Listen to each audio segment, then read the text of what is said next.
Mis dedos temblaban violentamente, no por la edad, sino por la urgencia febril que me atenazaba el cuerpo al intentar subir los crujientes escalones de madera. El metal de la llave del ático se sentía gélido e implacable contra mi palma sudorosa, el único punto de apoyo físico que poseía en ese momento de confusión mental. Solo necesité un minuto, quizá menos, para recuperar el álbum de imitación de cuero donde el rostro de mi marido aún me sonreía, un intento desesperado por silenciar la cacofonía estática que había habitado mi mente durante los últimos meses. Pero antes de que pudiera llegar al rellano superior, una mano me agarró la muñeca con la fuerza de unas tenazas de hierro, tirando de mí hacia atrás con una violencia que casi me disloca el hombro delgado. El aire escapó de mis pulmones en un grito ahogado, un sonido patético de miedo condicionado. Era Ricard. El aroma de su colonia, que antes me había recordado a navidades y abrazos fuertes, ahora invadía mi nariz con la acidez metálica del peligro inminente, paralizándome al instante en la tenue luz de la escalera. No me soltó el brazo, al contrario, me apretó con más fuerza, retorciendo la articulación hasta que mis dedos, en un espasmo involuntario de dolor,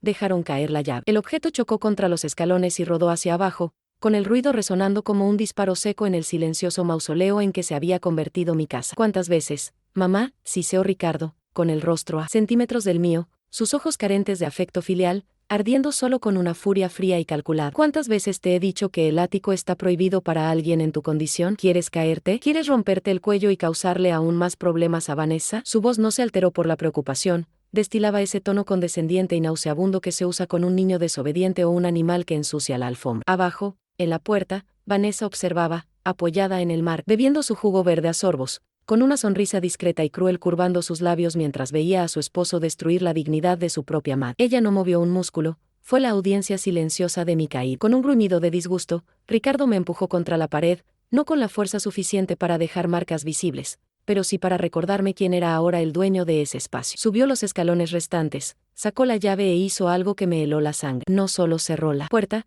sacó un pesado candado industrial de su bolsillo y lo fijó a una cerradura que había instalado sin mi conocimiento. El clic metálico de la cerradura al cerrarse sonó como una guillotina, cortando mi conexión con mi pasado, con la verdad y con los últimos vestigios de mi autonomía. Por tu seguridad, murmuró, bajando y pasando junto a mí como si fuera un viejo mueble en su camino, dejándome temblando en la oscuridad del pasillo. Me dejé caer allí mismo en el escalón, abrazando mis rodillas, mientras lágrimas calientes corrían por un rostro que apenas reconocía en el espejo. ¿De verdad estaba tan rota? ¿Era mi mente el monstruo que decían que era? ¿O era la asfixia que sentía lo único real en esa casa? Antes de continuar, deja un me gusta, comparte y comenta desde donde estás mirando. Todo empezó hace apenas 6 meses, aunque parece que ha pasado una eternidad en la niebla. La casa no era una tumba silenciosa, latía con el aroma del tabaco de pipa de mi marido y el reconfortante sonido de las páginas que pasábamos juntos en la biblioteca. Su muerte fue un trueno en un cielo despejado, un infarto fulminante, según el apresurado informe médico, pero el corazón de mi mujer, que había latido al mismo ritmo que el suyo durante 40 años,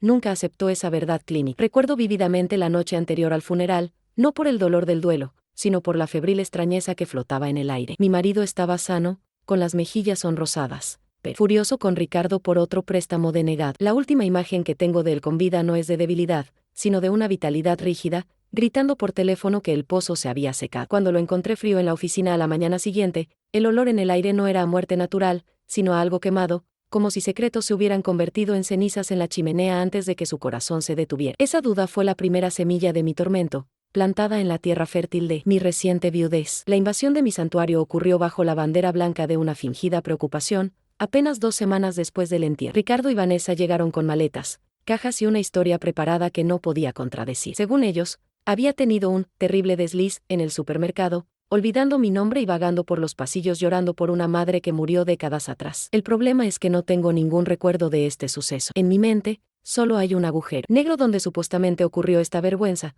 un vacío que llenaron con descripciones detalladas y miradas condescendientes y compasivas. No podemos dejarte sola, mamá, dijo Ricardo, descargando sus cosas en la habitación de invitados que pronto se convirtió en su cuartel general. Al principio me sentí agradecida, una anciana ingenua agradeciendo al carcelero por cerrar la celda, creyendo que mi mente se estaba desmoronando como papel viejo y que su presencia era lo único que me mantenía entera. La rutina doméstica se alteró con la precisión quirúrgica de Vanessa. Como enfermera, tomó el control de mi salud con una eficiencia que rozaba la tiranía. Cada mañana, junto con el café, que ahora sabía metálico y soso, llegaban las vitaminas especiales para fortalecer mi mente cansada. Eran pastillas de colores que tragaba obedientemente, confiando en la bata invisible que llevaba. Pero en lugar de claridad, esas pastillas me traían una niebla densa y pegajosa. Sentía las piernas pesadas como el plomo, la lengua demasiado gruesa para la boca, y pensamientos que antes eran cristalinos se convertían en borrones inalcanzables. Pasaba las tardes dormitando en el sillón, babeando ligeramente, mientras escuchaba sus susurros en los pasillos. Poco a poco, la mujer que catalogaba cientos de libros de memoria fue reemplazada por un fantasma drogado, incapaz de recordar si había almorzado o no, aceptando el letargo inducido como prueba definitiva de mi demencia galopante. Con mi mente supuestamente hecha trizas, me arrebataron la autonomía sobre mi vida, pieza a pieza, como hojas secas en otoño. Ricardo se hizo cargo de las finanzas con un afán apenas disimulado, alegando que yo era vulnerable a las estafas y que necesitaba proteger los bienes de la familia por mi propio bien. Recuerdo la tarde que firmé el poder notarial, el bolígrafo se me resbaló de la mano sudorosa y temblorosa, las letras danzando sobre el papel bajo la influencia de la medicación de Vanessa. Sonrió, una sonrisa que no llegó a sus ojos, mientras guardaba los documentos en la carpeta con una satisfacción depredador. Desde ese día, me convertí en un huésped indeseable en la casa que construí ladrillo a ladrillo. Mis tarjetas desaparecieron, me bloquearon el acceso a las cuentas e incluso desconectaron el teléfono fijo con el pretexto de evitar llamadas de broma. Estaba aislada, emasculada financieramente y emocionalmente dependiente, atrapada en una red tejida con la carne de mi propia carne,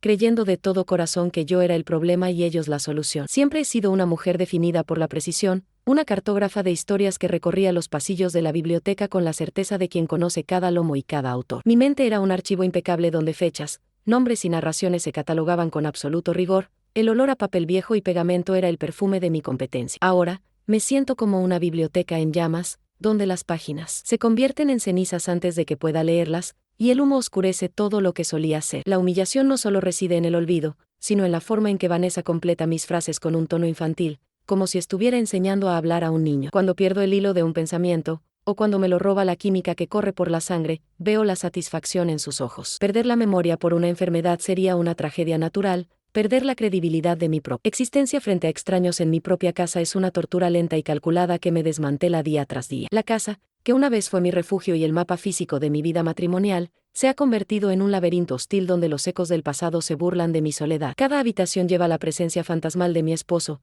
Aún busco el aroma de su tabaco en las cortinas y el hueco del sofá donde solía leer el periódico. Pero ahora, estos espacios sagrados han sido profanados por la ocupación invasiva de Ricardo. Verlo sentado en el sillón de cuero de su padre, con los pies sobre la mesa de centro que pulí con tanto esmero, me provoca náuseas, un rechazo visceral. No heredó la dignidad de su padre, solo su silueta, y usa el espacio como un conquistador bárbaro que no respeta la historia del territorio ocupado. Me siento como una intrusa en mi propia biografía, caminando de puntillas por el suelo que yo misma elegí, temerosa de hacer ruido y atraer la atención de mis captores, reducida a un espectro que ronda los rincones de la sala. Hay un dolor específico, agudo como el cristal, al mirar el rostro de tu hijo y no reconocer al niño que amamantaste y acunaste. Paso horas agonizantes rebuscando en mis recuerdos maternales, buscando el punto de quiebre, el momento exacto en que el dulce niño que me traía flores del jardín se transformó en este hombre cínico que me observa como si fuera ganado a punto de ser sacrificado. La culpa materna es un ácido corrosivo. Me pregunto si lo mimé demasiado, si lo protegí de fracasos inevitables,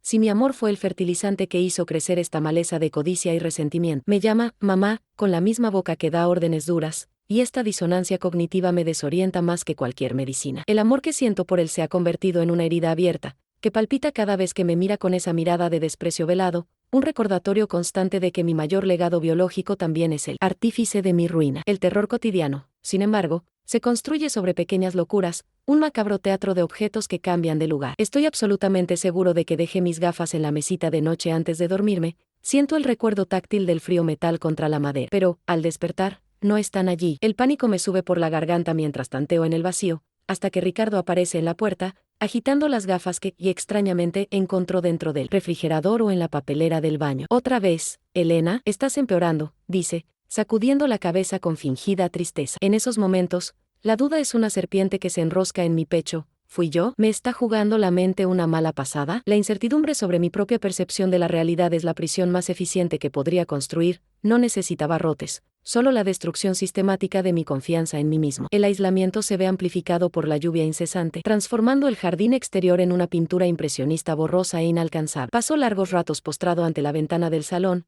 con la frente pegada al frío cristal, viendo cómo el mundo continúa sin mí. Los árboles que planté están cubiertos de maleza, reflejo del abandono que siento por dentro, pero tengo prohibido salir a cuidarlos. Te perderás en la verja, dice Vanessa, cerrando las puertas con llaves que tintinean en su bolsillo como campanillas de carcelero. Echo de menos el viento en la cara, el olor a tierra mojada, la sensación de libertad al ir al buzón. El mundo se ha reducido a estos 4 muros opresivos, y la claustrofobia es palpable, pesa sobre mis hombros como una capa de plomo, sofocando cualquier esperanza de que exista vida más allá de su control. La lucha física contra el letargo es una batalla perdida antes de empezar, que se libra cada día después del desayuno. El zumo verde de Vanessa deja un regusto amargo que persiste en la garganta, un sabor que he aprendido a asociar con el apagado forzado de mi sistema nervioso. Minutos después de tragarlo, siento los párpados como si pesaran una tonelada, siento un hormigueo en las extremidades y la realidad se vuelve elástica y distante. Lucho por mantener los ojos abiertos, apretándome los brazos hasta que se me ponen morados, intentando anclarme al dolor para no sucumbir al sueño artificial. Es en este estado de semiconsciencia que oigo sus conversaciones apagadas,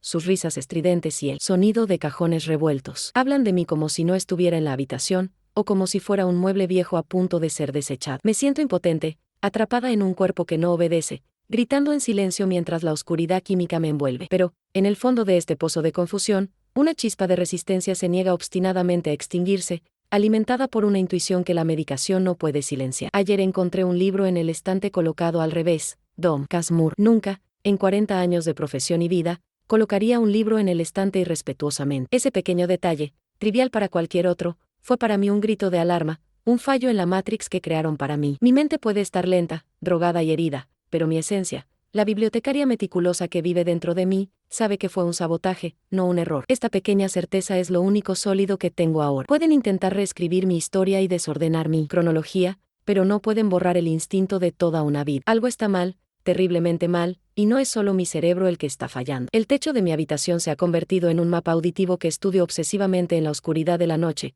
cuando los efectos de los sedantes empiezan a desaparecer y el insomnio vigilante se apodera de mí. Ricardo mintió sobre el estado del ático, afirmó que el suelo estaba podrido, infestado de termitas y demasiado peligroso para soportar el peso de una persona. Sin embargo, cada noche, a las 2 en punto de la mañana, oigo el rítmico y pesado crujido de sus botas al subir y bajar. No son los pasos vacilantes de alguien que teme caerse a través de la madera podrida, sino zancadas firmes, decididas y repetitivas, como las de un animal enjaulado o un hombre trabajando en un proyecto secreto. El sonido reverbera a través de las vigas de la vieja casa como un código Morse que no puedo descifrar, una flagrante contradicción física que desafía la narrativa de peligro inminente que usa para mantenerme alejada de esas escaleras. Una noche, fingí estar profundamente dormida en el sofá de la sala cuando él bajó las escaleras, con la respiración ligeramente entrecortada. Al pasar junto a mí, el aire desplazado traía un olor que me revolvió el estómago, una disonancia olfativa que no pertenecía a un ático polvoriento y abandonado. No olía a moho, ni a libros viejos, ni a madera almacenada,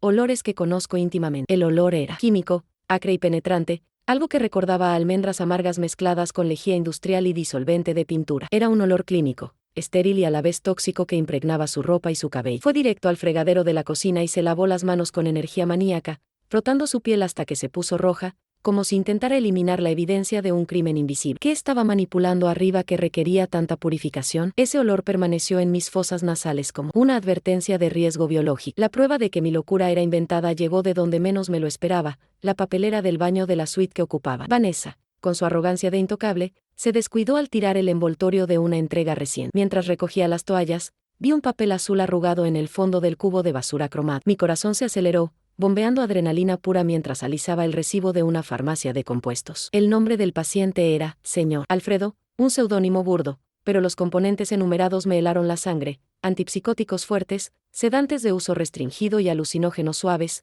todo en dosis alarmantes. No eran vitaminas, ni un suplemento para la memoria. Eran grilletes químicos. La fecha de compra coincidió perfectamente con la semana en que mi confusión mental empeoró drásticamente. Sostuve el papel contra mi pecho, sintiendo la textura de la traición. No me estaban cuidando, me estaban borrando. Mi mente de bibliotecaria, entrenada para conectar hechos y referencias, comenzó a funcionar con una claridad fría y furiosa, emergiendo de la neblina inducida por las drogas. Mentalmente comparé los efectos secundarios descritos de esas sustancias con lo que había estado sintiendo: la boca seca, las manos temblorosas, la desorientación temporal, la visión borrosa. Todo encajaba con una precisión aterradora. Lo que creía que era la degeneración de mis neuronas era, de hecho, una intoxicación sistemática y calculada, administrada con sonrisas falsas y vasos de jugo. Darme cuenta de que mi hijo estaba envenenando deliberadamente mi cordura para invalidarme legalmente fue un golpe más doloroso que la muerte de mi esposo. No estaba perdiendo la cabeza, me la estaban robando, miligramo a miligramo, para que no pudiera cuestionar lo que sucedía arriba. Ahora, todas las vías de escape de mi curiosidad convergen en un solo punto: el armario de roble macizo que sé que está en el centro del ático. Ricard siempre tuvo una extraña obsesión con ese mueble, prohibiendo a cualquiera tocarlo con el pretexto de que la madera estaba enferma. Pero el olor a químicos, los pasos nocturnos y la necesidad de mantenerme drogada indican que el armario no guarda ropa vieja ni termitas. Es el corazón palpitante de este misterio, la bóveda donde se guarda la verdad sobre la muerte de mi marido y el destino que planean para mí. Siento una atracción magnética hacia ese lugar prohibido. Si están dispuestos a destruir mi mente para alejarme de allí, es porque lo que se esconde en ese armario tiene el poder de destruirlos. Necesito abrir esas puertas, aunque sea lo último que haga en esta vida. Sobrevivir me exigía convertirme en actriz en el escenario de mi propia miseria, aprendiendo el sutil arte del engaño para recuperar mi mente. La rutina matutina con Vanessa se transformó en una partida de ajedrez de alto riesgo, donde mi cuerpo era el tablero. Cuando me entregó la vitamina azulada con esa sonrisa artificial, la recibí con una gratitud temblorosa y exagerada, metiéndome el veneno en la boca con mano vacilante. El sabor amargo me rozó la lengua, una alarma química, pero lo empujé hacia el espacio entre la encía y la mejilla, conteniendo la bilis que me subía a la garganta. Tragué solo el agua, haciendo un ruido teatral al tragar para complacer. En cuanto se dio la vuelta para guardar los viales, escupí la pastilla en la tierra seca de la maceta de helecho que moría lentamente en un rincón de la habitación. Esa maceta se convirtió en mi cementerio de drogas, el único lugar de la casa que absorbía la toxicidad destinada a mi cerebro, mientras comenzaba a despertar dolorosamente. El regreso a la lucidez no fue un amanecer apacible, sino un choque brutal y despiadado con la realidad, como encender una luz brillante en una habitación sucia. A medida que las drogas abandonaban mi organismo, la niebla gris se disipó, revelando la magnitud de la decadencia a mi alrededor. Me di cuenta de que mi ropa estaba manchada y olía a humedad, mis uñas estaban largas y sucias, descuidadas por quien juró cuidar. La casa, ahora vista con ojos claros, estaba sucia, capas de polvo cubrían los muebles que solía pulir semanalmente, y telarañas se mecían en las esquinas del techo como banderas de abandono. El dolor de ver mi hogar tratado con tanta indiferencia era agudo, pero necesario. La ira reemplazó a la confusión, y la indignación se convirtió en el combustible que quemó el letargo restante, manteniéndome alerta mientras fingía permanecer perdido en el laberinto de la demencia. La prueba más cruel para mi desempeño ocurrió durante la comida del jueves, una humillación simulada que casi desbarata mi disfraz. Ricardo estaba en la mesa, escribiendo furiosamente en su celular, ignorando mi presencia hasta que decidí poner a prueba su paciencia. Dejé caer deliberadamente mi cuchara sopera en el plato, derramando el caldo sobre el mantel de lino. Se detuvo, se limpió una gota de sopa de la mejilla con terrible calma y miró a Vanessa. Se está volviendo imposible comer con ella. Es como cenar con una niña de 2 años, solo que sin la parte tierna. Vanessa rió, asintiendo mientras me limpiaba la boca con fuerza, frotando la servilleta como si fuera papel de lija sobre mi piel. Tuve que morderme la lengua para no gritar que entendía cada palabra, que sabía usar los cubiertos mejor que ellos. Me tragué las lágrimas y la sopa fría, aceptando el papel de inválida babeante para que bajaran la guardia. La oportunidad que tanto esperaba se presentó, disfrazada de egoísmo, el viernes por la mañana cuando bajaron con maletas de cuero y ropa de verano. Anunciaron,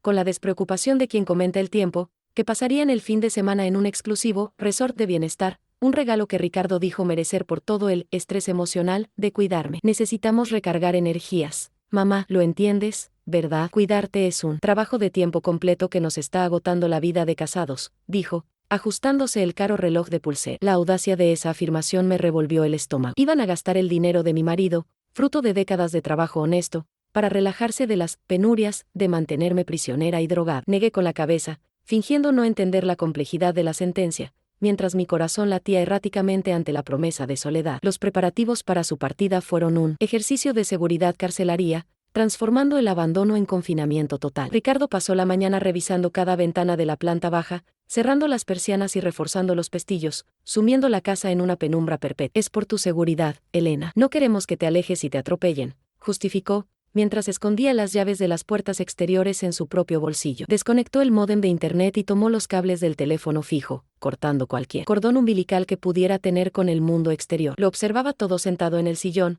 con la mirada perdida, pero memorizando cada movimiento, cada clic de la cerradura, cada barrera que erigía entre la libertad y yo. No solo se iban, estaban sellando la tumba antes de partir. La humillación final llegó en forma de mi sustento para los 2 días siguientes, 3 recipientes de plástico apilados en el refrigerador, que contenían una masa pastosa e irreconocible. Le dejé comida lista. Doña Elena, no se atreva a tocar la estufa. Cerramos el gas. Eres un peligro de incendio, me advirtió Vanessa, con el tono de quien reprende a un piroma. Sabía que no podría saborear la comida si me drogaban, y de inmediato sospeché que esas comidas estaban adulteradas con una dosis extra de sedantes para asegurarme de dormir todo el fin de semana. Me dejaron allí con comida adulterada y agua del grifo, reduciendo mi existencia a la de una mascota no deseada abandonada en casa con lo mínimo, para sobrevivir hasta que sus dueños regresaran. El desprecio era tan palpable que impregnaba el aire, denso y sofocante. Finalmente, el sonido que anhelaba y temía resonó por la casa, el fuerte portazo de la puerta principal, seguido del doble giro de la llave en la cerradura principal desde el exterior. El motor del coche de Ricardo rugió en el garaje,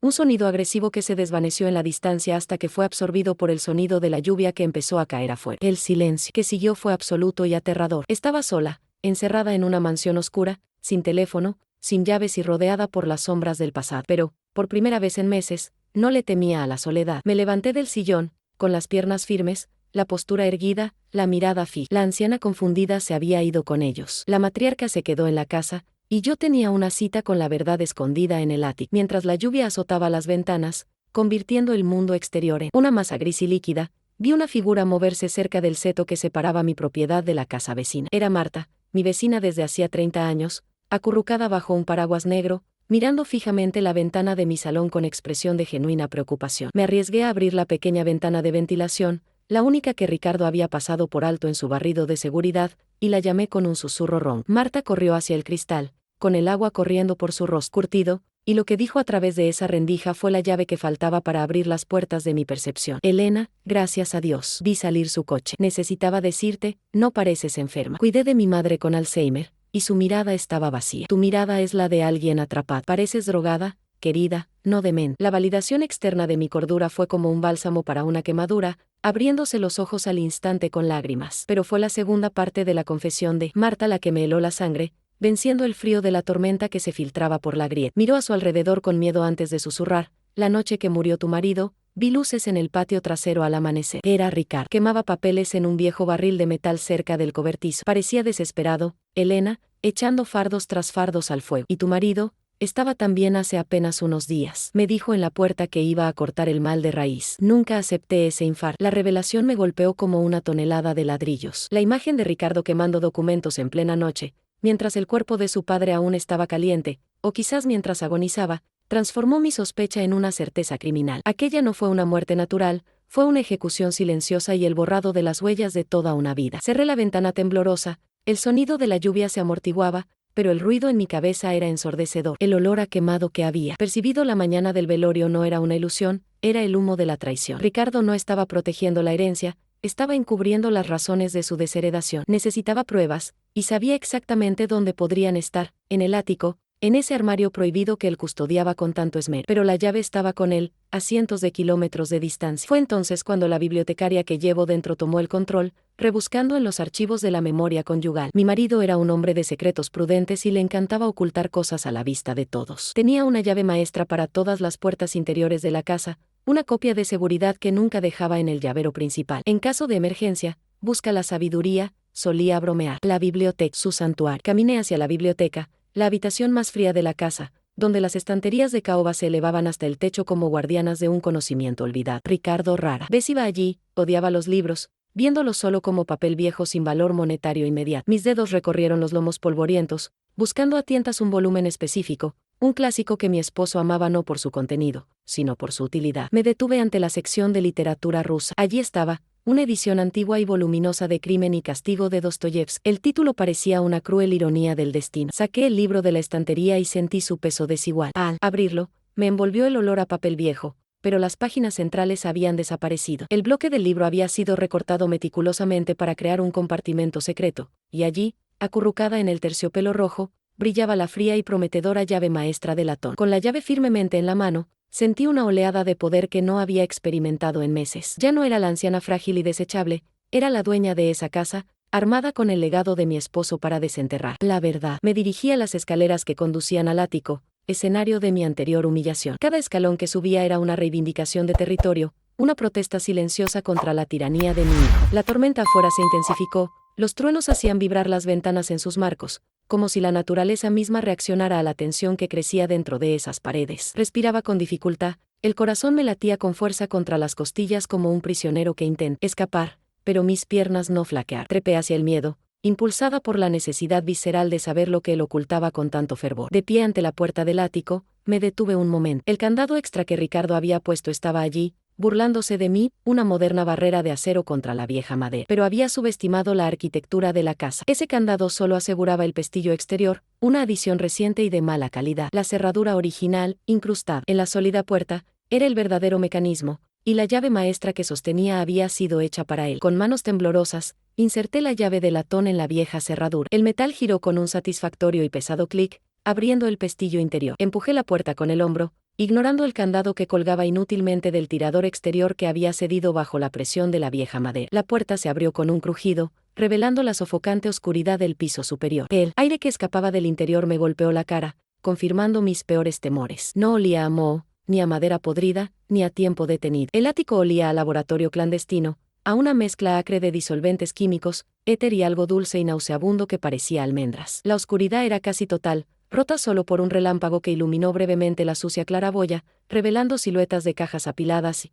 en el centro de todo, como un monolito de secretos, el gran armario de roble, encadenado como una bestia peligrosa. Había cruzado el umbral, no había vuelta atrás. Lo que hubiera en ese armario determinaría si viviría para ver el amanecer o moriría como la loca que habían inventado. El ático, que en mi memoria era un polvoriento almacén de adornos navideños y muebles rotos, se había transformado en algo irreconocible y siniestro. La luz del relámpago atravesaba la oscuridad a través de la claraboya, revelando un espacio organizado con una frialdad clínica que no encajaba en ese ambiente doméstico. El suelo, que Ricardo juró que estaba podrido e inseguro, estaba firme bajo mis pies, limpio y barrido, sin rastro de termitas ni descomposición. Lo que encontré fue un banco de trabajo improvisado montado sobre caballetes metálicos, cubierto por un plástico grueso y transparente. Sobre él reposaban instrumentos que parecían pertenecer a un alquimista loco o a un asesino metódico, pipetas de vidrio, morteros con residuos de polvo blanco y una báscula digital de precisión que brillaba con un verde fantasmal en la penumbra. El aire allí arriba era irrespirable, saturado de ese olor dulce y empalagoso a almendras que enmascaraba el hedor acre de los químicos volátiles. Estaba dentro del vientre de la bestia,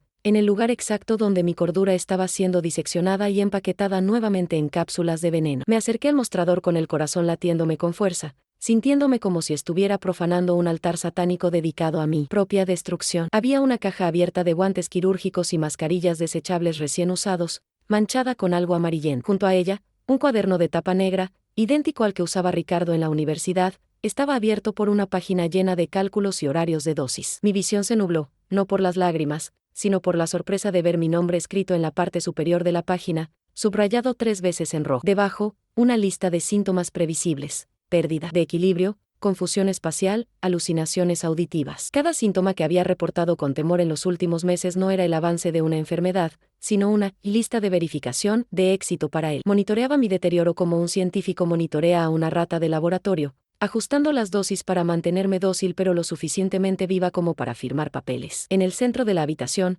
como un monolito de culpa, se alzaba el antiguo armario de roble. Parecía vibrar con una energía maligna, envuelto no solo en misterio, sino físicamente aprisionado por gruesas cadenas de acero y un candado moderno que contrastaba violentamente con la noble madera tallada. Ricardo no solo protegía su contenido de miradas indiscretas, contenía una verdad que podría destrozar su vida. La madera alrededor de las cadenas estaba rayada, como si algo en su interior hubiera intentado escapar, o como si su impaciencia al cerrarlo hubiera dejado marcas de violencia. Toqué la fría superficie del roble, sintiendo una extraña vibración, tal vez el eco de un trueno, o tal vez el temblor de mis propias manos. Ese mueble, que había pertenecido a mi bisabuela, era ahora la caja fuerte de mi torturador. Sabía, con una certeza visceral, que la respuesta definitiva a la muerte de mi esposo y a mi propio destino estaba encerrada en su interior. No tenía la llave de ese candado en particular, y mis manos artríticas no tendrían la fuerza para romper. La desesperación comenzó a crecer, caliente y sofocante, hasta que mis ojos se posaron en la vieja caja de herramientas de madera de mi esposo,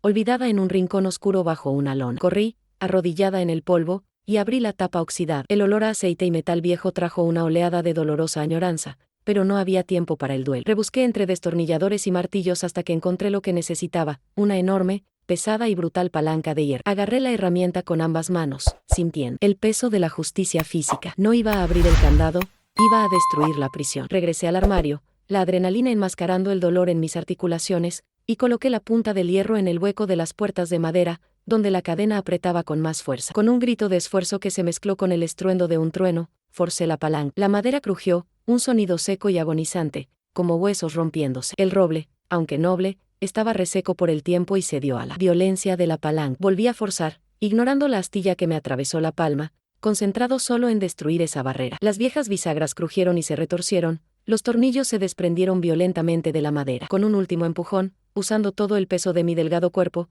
la puerta izquierda del armario cedió, partiéndose por la mitad y colgando suelta, liberando la tensión de las cadenas que cayeron al suelo con un fuerte golpe metálico. El interior del armario quedó expuesto, oscuro y profundo como una boca abierta lista para revelar sus secretos más oscuros. Apunté la linterna temblorosa hacia el interior. El haz de luz atravesó la oscuridad e iluminó el horror que me aguardaba. Lo que vi dentro me hizo retroceder un paso, tapándome la boca para ahogar un grito. No había ropa ni reliquias familiares. Los estantes se habían convertido en un almacén farmacéutico clandestino. Docenas de frascos de vidrio ámbar sin etiquetar estaban alineados como soldados, junto a cajas de sedantes recetados desviados de hospitales. Pero lo que me heló la sangre fue el estante inferior. Allí, sobre una pila de documentos, estaba el reloj de pulsera de mi esposo, el mismo que llevaba cuando murió, el que Ricardo juraba que se había perdido en el hospital. Junto al reloj, una pequeña botella casi vacía con una etiqueta vieja y descolorida que decía, arsénico, veneno para ratas, una reliquia que debería haberse desechado hacía décadas. La conexión fue instantánea y devastadora.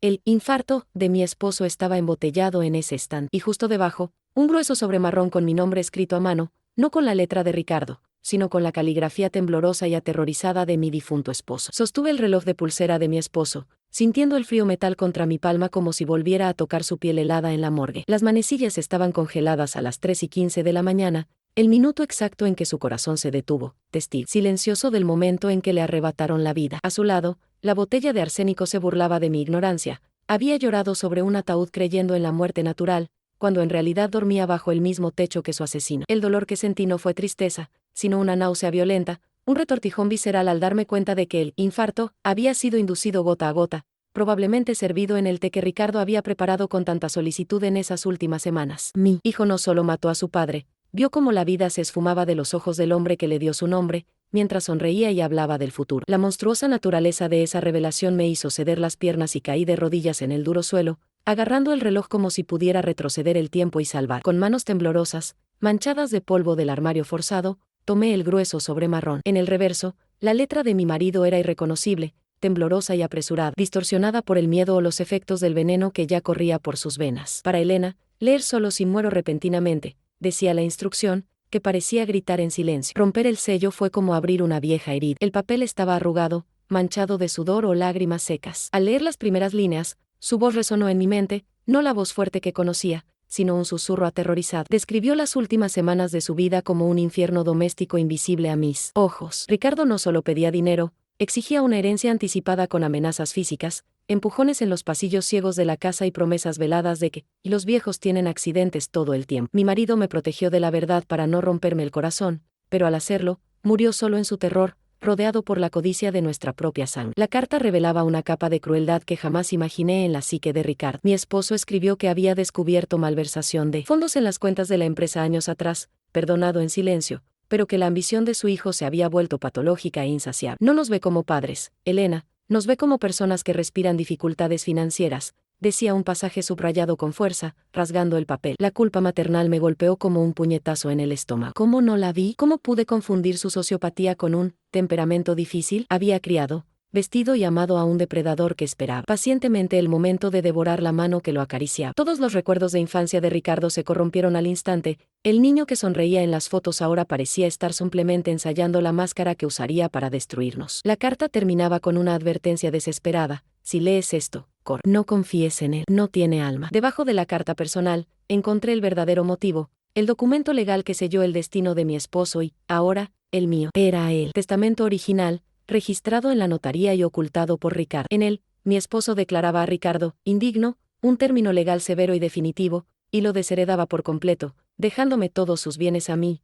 tras mi muerte, a una fundación benéfica. Ricardo no recibiría ni un céntimo. Comprendí de inmediato la lógica del crimen. Si este testamento salía a la luz, la vida de lujo y vicio que Ricardo planeaba llegaría a su fin. Necesitaba eliminar a su padre antes de que el cambio se oficializara o se descubriera, y ahora necesitaba eliminarme a mí para asumir el control como única heredera legal, alegando mi incapacidad mental para gestionar o alterar ningún documento. Su avaricia no era solo un deseo de más, era una necesidad parasitaria de supervivencia. Mataba por dinero, y estaba dispuesto a matar a su propia madre por la misma sórdida razón. Pero el horror máximo no estaba en el pasado, sino en el presente inmediato. Grapada al final del testamento, encontré una hoja recién impresa, una escritura macabra escrita con la frialdad de un informe técnico. El título en la parte superior de la página me heló la sangre: Protocolo de accidente doméstico, fase final. Había una fecha. Hoy, el plan detallaba paso a paso lo que debía suceder este fin de semana. 1. Simulación de viaje como coartada, resort. 2. Aislamiento del objetivo, corte de teléfono e internet. 3. Regreso nocturno sin ser detectado,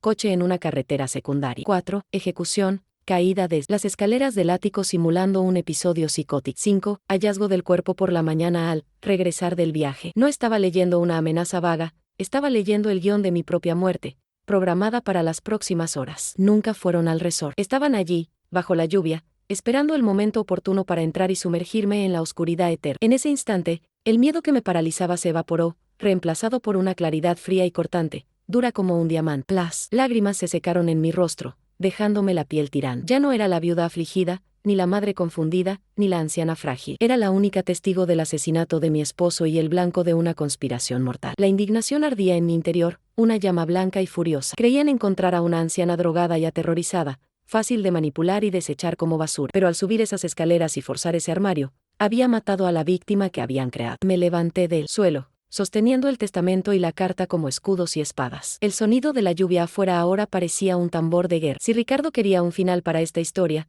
le daría uno que nunca escribió en sus guiones enfermizos. Estaba lista. El sonido que más temía atravesó el silencio de la casa, no como un estruendo, sino como un susurro metálico proveniente del camino de entrada, el chirrido de neumáticos sobre la grava mojada. Ricardo había regresado. Miré por la rendija del tragaluz y vi el coche aparcado allí abajo, con las luces apagadas, una silueta negra bajo la lluvia torrencial. Habían apagado el motor lejos de la entrada principal para no hacer ruido, deslizándose hacia su escondite como serpientes sigilosas. El guión de mi muerte se estaba desarrollando. El viaje nunca ocurrió. Solo esperaban a que anocheciera para convertir a la viuda solitaria en una estadística de accidentes domésticos. El terror intentó paralizar mis piernas de nuevo, esa familiar sensación de sumisión intentó encogerme en un rincón, pero la visión del reloj de mi marido y el frasco de veneno me inyectó acero en la columna vertebral. No moriría hoy, no a manos del hijo que traicionó a su propia sangre. Sobrevivir se convirtió en una cuestión de física y barricadas. Arrastré un viejo baúl de madera maciza, lleno de ropa de invierno y mantas gruesas, hacia la puerta del ático. Mis músculos, que creía atrofiados por la edad y los sedantes, respondieron con una fuerza que provenía de las profundidades de un instinto maternal herido. El baúl raspó contra las tablas del suelo, un agudo sonido de protesta, hasta que se estrelló contra la puerta, cerrándola desde dentro. Apilé sillas viejas y cajas pesadas encima, construyendo una fortaleza improvisada con los restos de mi historia familiar. Cada objeto que colocaba allí era una negación de su autoridad, un ladrillo en el muro de mi resistencia. Estaba encerrada en la escena de su crimen, rodeada por la evidencia de su culpa, transformando el ático de una cámara de gas en un búnker de resistencia. Pero necesitaba un arma, y la única que me quedaba era la voz de la ley. Busqué frenéticamente en la mesa de laboratorio de Ricardo, rebuscando en los cajones donde guardaba los suministros para sus venenos. Mis dedos tocaron un objeto de plástico frío en el fondo de una caja de cartón, un celular desechable, barato y sencillo, probablemente usado para pedir sustancias ilegales sin ser rastreado. Presioné el botón de encendido con una oración silenciosa en los labios. La pantalla se iluminó con una tenue luz azulada, mostrando media carga. La señal era débil debido a la tormenta y las paredes gruesas, pero suficiente. Marqué el 190 con dedos que ya no temblaban de miedo, sino de furia. Policía, sonó la voz de la operadora, distante y metálica. Esto no es una broma, susurré, firme y bajo. Estoy en el número 45 de la calle Acacia. Hay un asesino en la casa. Mató a mi esposo y ahora viene a matarme. Se llama Ricardo. Es mi hijo. Abajo, oí que se abría la puerta principal. El silencio de la casa no se rompió con gritos, sino con una llamada falsa, suave y mortal. Mamá, la voz de Ricardo se alzó por las escaleras, impregnada de esa fingida preocupación que ahora me daba náuseas. Llegamos temprano, olvidé mi cartera. Estaba siguiendo el guión, creando una excusa auditiva por si algún vecino escuchaba, fingiendo normalidad ante la violencia. Oí sus pasos pesados en el pasillo de abajo, dirigiéndose a mi habitación. El silencio que siguió fue el momento en que se dio cuenta de que la cama estaba vacía. El acto había terminado. Los pasos cambiaron de ritmo, volviéndose apresurados y agresivos, subiendo las escaleras hacia el ático como un trueno que se acercaba. Él lo sabía. Sabía exactamente dónde estaría. Elena, su grito ya no era filial, era el rugido de un animal acorralado. El picaporte del desván giró con violencia, pero la barricada resistió. El impacto de su cuerpo contra la madera hizo temblar la estructura de la casa. Abre esta puerta, maldita vieja. ¿Qué haces ahí dentro? La máscara se había caído por completo. Dejé mi celular sobre la encimera, con la llamada en altavoz, para que la operadora y la grabadora policial pudieran oír cada amenaza, cada golpe, cada prueba de su locura. Estoy terminando lo que tu padre empezó, Ricardo, grité, mi voz resonando en el desván con una autoridad que no había usado en años. Estoy leyendo el testamento y estoy mirando el veneno. Al otro lado de la puerta, el silencio fue repentino y terrible, seguido de una risa maniática y desesperada. El sonido de la madera al astillarse anunció el fin de mi barricada. Ricardo ya no intentaba abrir la puerta, la derribaba de una patada. Con cada golpe, el cofre se movía centímetros, las sillas caían y la luz del pasillo inundaba mi santuario. Me retiré al fondo del ático, sosteniendo la palanca como un garrote medieval, posicionado frente al armario abierto que exponía sus crímenes. Cuando la puerta finalmente cedió y él entró, tropezando con los escombros, la vista fue horrorosa. Estaba empapado, con el pelo pegado a la frente, los ojos vidriosos de furia y miedo. Vanessa apareció justo detrás de él, pálida, sosteniendo una jeringa, lista para la sedación final. Pero al ver el armario roto, los viales expuestos y el testamento en mi mano, se detuvieron. La realidad de su fracaso los golpeó con la fuerza de un tren. Ricardo dio un paso adelante, ignorando la pistola en mi mano, cegado por la arrogancia de alguien que siempre me vio como débil. ¿Crees que alguien te va a creer? Siseó, paseándose entre las mesas del laboratorio, acorralándome. ¿Estás loca, Elena? Diagnosticada, medicada, discapacitada. Diré que te enloqueciste, lo rompiste todo y te tiraste por las escaleras. Nadie echará de menos a una vieja loca que ya debería haber muerto. Sonrió, una mueca cruel, confesándolo todo sin darse cuenta de que estaba cavando su propia tumba. Con papá era fácil. Él suplicaba, ¿sabes? Suplicó por ti mientras su corazón se paraba. Pero tú serás más rápida. La confesión quedó flotando en el aire, pesada y tóxica, la pieza final que necesitaba para condenarlo al infierno. Fue entonces cuando el sonido de la salvación atravesó la tormenta. A lo lejos, pero acercándose rápidamente, el estridente aullido de las sirenas rasgó la noche. Ricardo se quedó paralizado, con la cabeza vuelta hacia la claraboya y el color desapareciendo de su rostro al instante. La arrogancia se evaporó, dejando solo el pánico de un niño pillado con las manos en la masa. Señalé el móvil sobre la mesa, donde la luz del altavoz latía como un corazón digital. ¿Lo oyeron todo, Ricardo?, dije con voz serena y letal. La policía, los servicios de emergencia, el mundo. Te oyeron confesar que asesinaste a tu padre e intentaste asesinarme. Miró el teléfono, luego a mí, y por primera vez en su vida, vi miedo real en sus ojos. El poder había cambiado de manos. Yo ya no era la víctima, era el juez, y su sentencia llegaba con luces azules y rojas destellando en el techo del ático. La caótica sinfonía de la redada policial fue el sonido más hermoso que jamás había escuchado, una cacofonía de justicia que llenó el ático y barrió el terror. Hombres uniformados entraron en la habitación como anticuerpos que atacan una infección grave, neutralizando la amenaza que había purgado mi hogar durante meses. Vi a Ricardo aplastado contra el suelo, con la cara aplastada contra las tablas de madera que juraba que estaban podridas,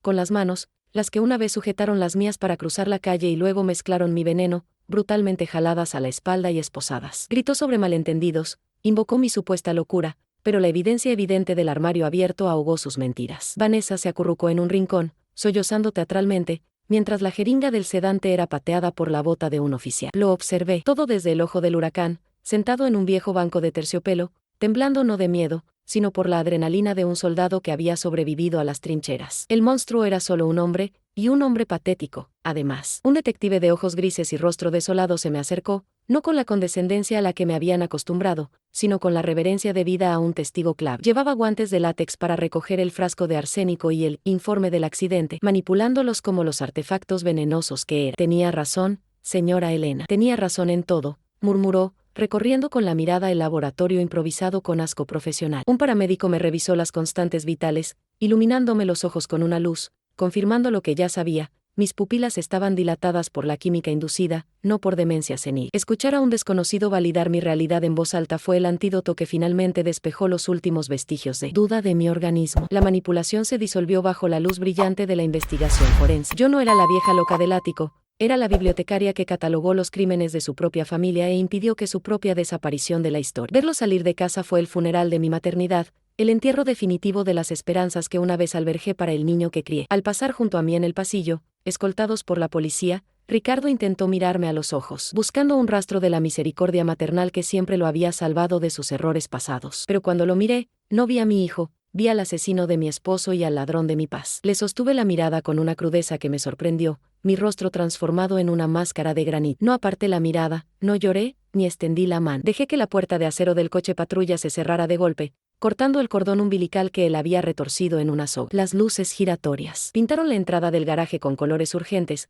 limpiando la toxicidad que había envenenado esas paredes, dejándome con el pecho vacío y dolorido, pero finalmente libre para respirar sin pedir permiso. Cuando la última sirena se apagó en el camino mojado y el silencio se apoderó de la casa, No sentí la quietud opresiva de una tumba, sino la paz solemne de un santuario restaurado. Caminé hasta la puerta principal y la abrí del todo, dejando que el aire frío y lluvioso inundara los pasillos, purgando el olor químico de la traición y el hedor rancio de mi confinamiento. Estaba sola, verdaderamente sola por primera vez en meses, pero la soledad se sentía lujosa, vasta y llena de posibilidades. Fui a la cocina, tomé todos los frascos de vitaminas que quedaban y vertí el contenido por el fregadero, observando cómo el líquido azulado se arremolinaba por el desagüe hacia el olvido. Luego preparé té de verdad, caliente y limpio. Sentada en el sillón de mi esposo, di el primer sorbo de mi nueva vida. El dolor estaba ahí, pesado y real, pero la niebla se había disipado. Yo era doña Elena, la superviviente, y mañana comenzaría a hacer balance de mis días restantes con la claridad de quien ha recuperado su propia alma. La casa ahora respira un silencio diferente,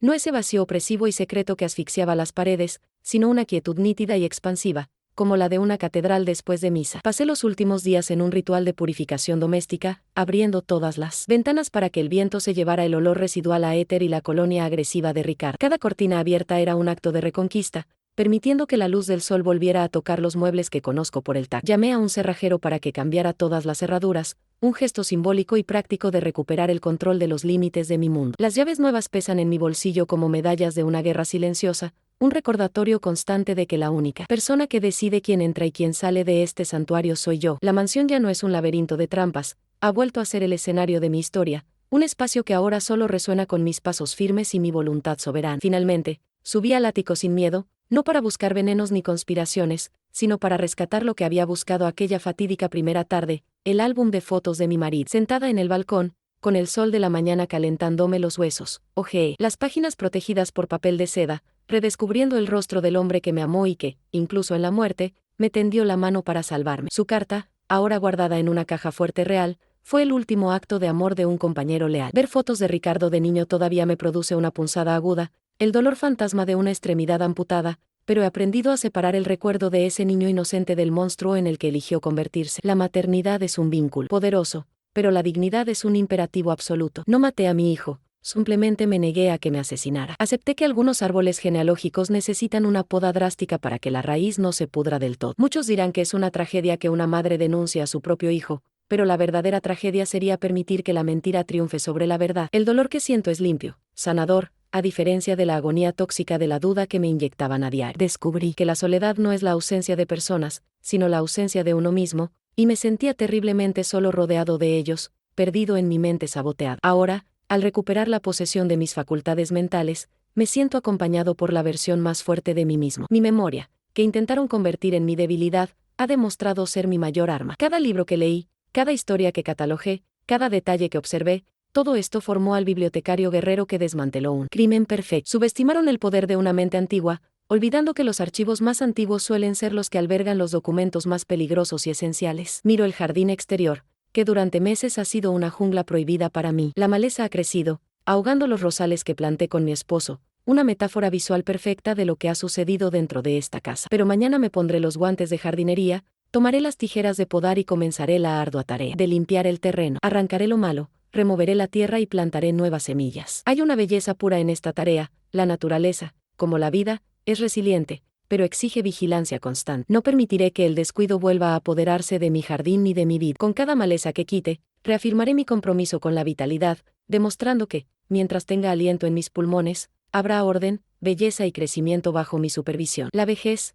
ahora me doy cuenta, no es el ocaso de la relevancia, sino el momento en que cae la máscara social y se revela la esencia. Ricardo y Vanessa vieron a una mujer de pelo blanco como una presa fácil, un cuerpo desechable esperando la tumba. No vieron a la mujer que amasó una fortuna, que gestionó crisis, que amó profundamente y que sobrevivió a pérdidas devastadoras. Ese fue su error fatal, la arrogancia de la juventud que desprecia la sabiduría acumulada. Salgo de esta dura prueba no como una víctima temblorosa, sino como una sobreviviente endurecida por el fuego de la traición. Puede que me tiemblen las manos a veces, y que me duelan las piernas en los días de lluvia, pero mi espíritu está hecho de material inquebrantable, forjado en la temperatura de mi indignación y templado por la justicia que yo misma he conquistado. Cierro el álbum de fotos y miro al horizonte, donde el cielo azul se extiende infinito y prometedor. No sé cuántos años me quedan, podrían ser 10, 20 o solo uno, pero sé exactamente cómo los viviré, con los ojos bien abiertos, la mente afilada como una cuchilla y el corazón tranquilo de quien no le debe nada a nadie. La historia de doña Elena no terminó en ese oscuro ático, de hecho, ese fue solo el final de un capítulo oscuro y el comienzo de uno nuevo. Soy la autora, la protagonista y la guardiana de mi propia narrativa. Y a partir de hoy, cada palabra escrita en las páginas de mis días será elegida por mí, con la tinta indeleble de la libertad y la caligrafía firme de quien sabe exactamente quiénes son. La casa está limpia, mi mente está despejada. La vida, por fin, es mía.